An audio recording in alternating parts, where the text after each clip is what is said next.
Le problème, c'est que j'ai peur que ça m'affame, que j'ai de moins en moins en fait, tout simplement, j'ai faim toute la journée, sachant que la bouffe, c'est vraiment un sujet pour moi. Du coup, ça a plutôt bien pris parce que j'ai pris 2 rendez-vous. Donc, on va voir. Lundi, je vais lui faire du coup une proposition commerciale. S'il accepte, ça va devenir potentiellement mon premier client, du coup. Donc là, à l'heure où je vous parle, elle doit être à 20 000 vues.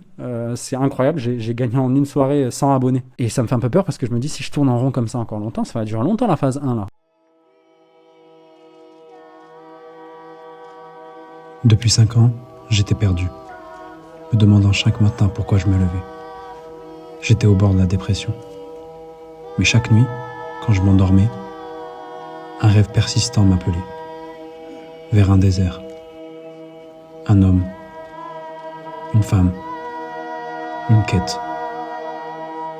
Après réflexion, je me suis préparé, pris mon sac à dos et je me suis lancé dans une aventure.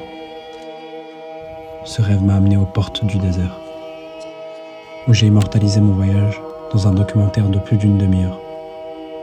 J'y ai rencontré des personnes extraordinaires, entendu des histoires touchantes, drôles et poignantes. Mais c'était que le début.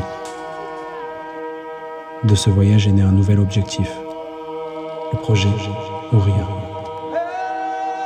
Mon défi est double, atteindre une liberté financière avec un revenu de 10 000 euros par mois et sculpter mon corps à 10% de body fat. Chaque dimanche, je te fais un bilan de ma semaine. Alors merci de me donner un petit peu de ton temps de vie. Installe-toi confortablement, car mon histoire pourrait t'inspirer. Et je suis convaincu que je pourrais aussi apprendre de toi.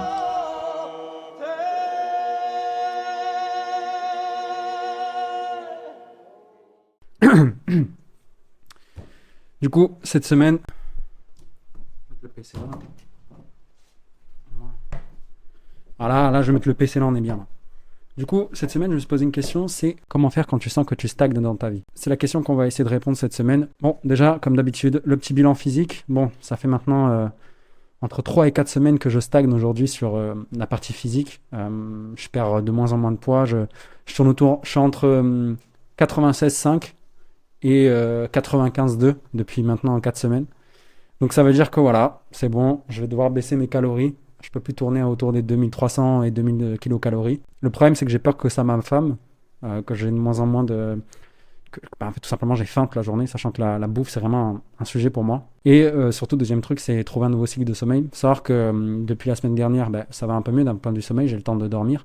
Mais le problème, c'est que comme je suis en retard d'un point de vue du temps, etc., que j'ai peu de temps dans la journée pour faire beaucoup de choses, du coup, je finis tard mes journées, du coup, je dors tard. Donc, je suis toujours limite, ce qui fait que ça crée une boucle où, en fait, je crée du retard, mais je dors, on va dire, je dors minimum 8 heures par jour, minimum. Donc ça, c'est super, ça fait vachement du bien et ça me permet de rester consistant un minimum, quoi. Mais moi, j'aimerais avoir un vrai cycle de sommeil où, par exemple, 22 heures, je me couche, 5h30, je me réveille, 22 heures, je me réveille, et ça toute la journée, toutes les semaines, tous les jours, du lundi au dimanche. Voilà. Bon, mais du coup, j'ai arrêté le café en vue de ce qui s'est passé la semaine dernière. Je vais pas réitérer l'expérience et j'ai arrêté plein d'autres choses, hein. Vous savez déjà, j'ai déjà arrêté la cigarette. Ça fait un moment que j'ai arrêté la cigarette, il me semble. C'était depuis le projet Ouria, quoi. Le début du projet Ouria.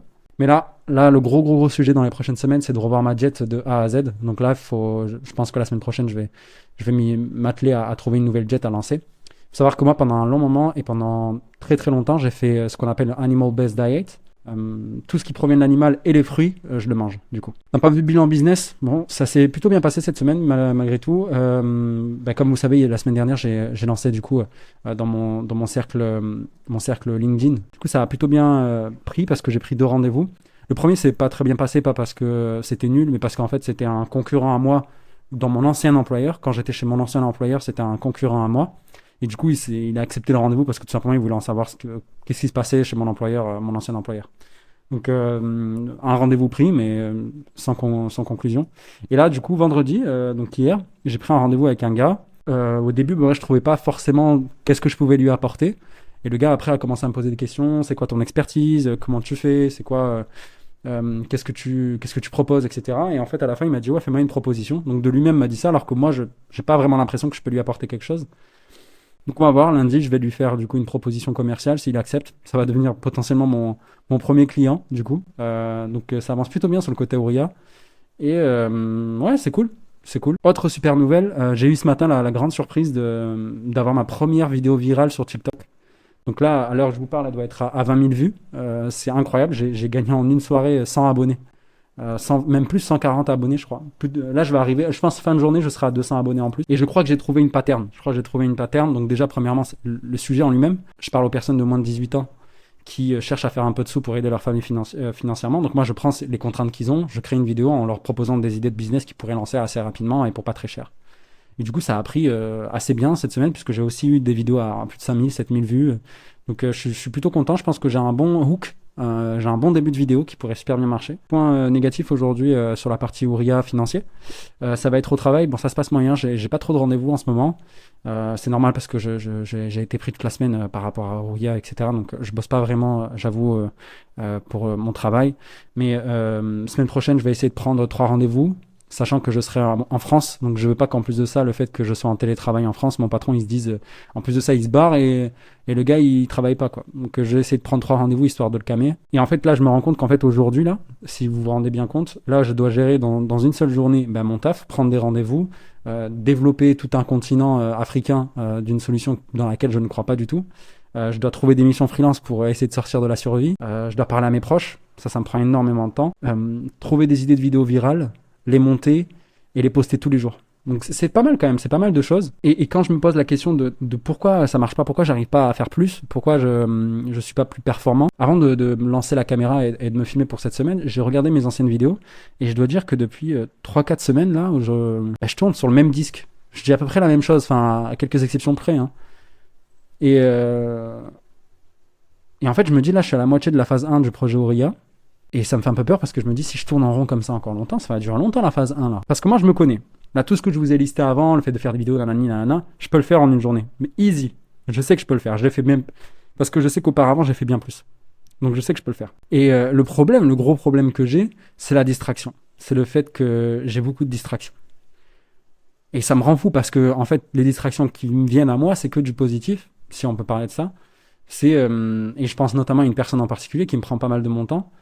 La personne se reconnaîtra. Et en fait, c'est super dur à expliquer parce que d'un côté, ces distractions, elles sont bénéfiques pour toi. Elles vont te permettre d'avancer, mais de l'autre, elles t'empêchent à faire moi, ce que j'appelle le core, le core C-O-R-E en anglais, activity. Voilà, moi, c'est ça que j'appelle. C'est vraiment les 5-6 tâches qu'il faut faire tous les jours, sans exception, et qui te permettront d'atteindre tes objectifs pour sûr. Tu vois. En gros, c'est de la priorisation, en gros. Et je priorise pas assez bien. Déjà, première chose, je priorise pas assez bien mes tâches. De 2, j'ai un manque de focus monstrueux. Et en fait, tout simplement, là, quand je suis en train de regarder, ça se ressent sur mon tracking d'habitude. Là, je suis en face de mon tracking d'habitude, c'est en dents de scie. Littéralement, c'est haut, bas, haut, bas, haut, bas. Et je vois même des régularités où, arrivé sur une semaine, ça remonte, après ça redescend. Enfin bref, vous pouvez le voir, je vais vous le mettre à l'écran, là, comme vous pouvez voir. Mais c'est pas ouf. C'est pas ouf. Et faut que je trouve ces 3-4 activités que je dois me concentrer dessus. Et c'est obligatoire, je dois les faire. Allouer du temps pour être au moins focus 4 heures pour pouvoir les faire, quoi. Et en fait, là, ce graphique que je vous montre, il prouve une chose et une seule chose, c'est que j'ai pas réussi à créer des boucles positives pour moi. Vous savez, genre en gros des boucles, des habitudes qui me permettront d'être performant, en gros, et de rester consistant. C'est ça que j'essaie de vous dire. Et pour répondre à la question de cette semaine, quand tu stagnes, c'est pas une question de je suis une merde, etc. Non, c'est pas une question non plus de je suis pas assez compétent. C'est pas une question de tout ça en fait. C'est une question de boucle. Et tout est cyclique dans nos vies, faut le savoir, tout est cyclique. Je pourrais en parler des heures de ça. C'est pas dangereux la boucle en elle-même. Je veux dire, c'est un outil comme un autre encore une fois. Et en fait, c'est toi, d'une, tu dois identifier tout ce qui se passe dans cette boucle, et deux, te poser la question de est-ce que c'est bénéfique ou pas pour moi. Et à partir de là, tu fais les modifications que tu veux, toujours en retirant en premier puis en ajoutant ensuite. Et quand la semaine dernière je parlais de déterminisme, j'ai oublié de mentionner quelque chose qui est très important, c'est que le déterminisme de manière générale, il est influencé par 2 natures. La première, elle est génétique, donc c'est en toi, tu peux pas, c'est des choses que tu ne peux pas changer, et ces choses génétiques, elles peuvent être amélioratives ou péjoratives, encore une fois, et ton environnement, comme on l'a vu. Et là, encore une fois, c'est péjoratif ou amélioratif. Mais la deuxième, donc l'environnement, techniquement parlant, t'as une emprise dessus, techniquement. Et en plus de ça, on a appris récemment que si tu changeais ton environnement et que tu faisais quelque chose de bon pour toi qui va donc changer tes actions, ça peut même changer ta génétique. Donc il y a un effet vraiment vertueux dans ce système entre génétique et environnement. Et là je m'évade, mais ce que je veux essayer de dire par là, c'est que agir sur ton environnement, en fait, c'est agir sur ses boucles. Et c'est pour ça que moi je tiens un journal et je documente tout, parce que ça me permet en fait de voir des patterns dans ma vie qui sont péjoratifs ou amélioratifs. Et c'est aussi pour ça que je suis pas tombé en dépression, parce que chaque semaine, pendant 5 ans, Tous les dimanches à 18h, je tenais un journal. Et en fait, arrivé à un certain moment, j'ai relu ce journal et je me suis rendu compte que j'étais dans une boucle depuis plus de 5 ans. Et à partir de là, j'ai dit, mais en fait, non, je prends mon sac à dos, j'arrête tout ça et je vais marcher pour casser ce rythme, en gros, en quelque sorte. Et ces cycles, ils sont de différentes tailles, finalement. Ils peuvent être de 5 ans, de 2 ans, d'une semaine, d'une journée, d'une heure. Ça peut être plein de cycles. Il faut se rendre compte de ces cycles, de ces boucles. En fait, c'est pas une fatalité, ce que j'essaie de vous dire, c'est qu'il faut un peu de conscience de soi, un peu de conscience de son environnement, un peu de conscience de son entour. Il faut être plus... les Américains, ils appellent ça aware. Alors, comme dirait Jean-Claude Van Damme, du coup. Et si tu trouves que tu stagnes dans ta vie, rends-toi compte d'une chose. C'est la vérité. Tu stagnes. Parce que tu n'as aucun contrôle sur ta vie. Tu te rends pas compte des boucles qui, elles, te font valser dans tous les sens. Alors reprends le contrôle. Prends un papier, un stylo, et demande-toi ce que tu as fait dans les dernières 24 heures. Si tu arrives même pas à faire cet exercice, c'est que ça va être compliqué pour la suite. Si tu as réussi à faire cet exercice, par contre, continue. Et pose-toi la question, toutes les 15 minutes, qu'est-ce que tu as fait? Et tu verras, très rapidement, il y a plein de choses que tu pourras enlever pour avoir une vie meilleure. Et n'oublie pas, c'est très facile de garder le cap pendant une tempête quand tu as une bonne boussole. Je te souhaite une excellente semaine. Prends soin de toi.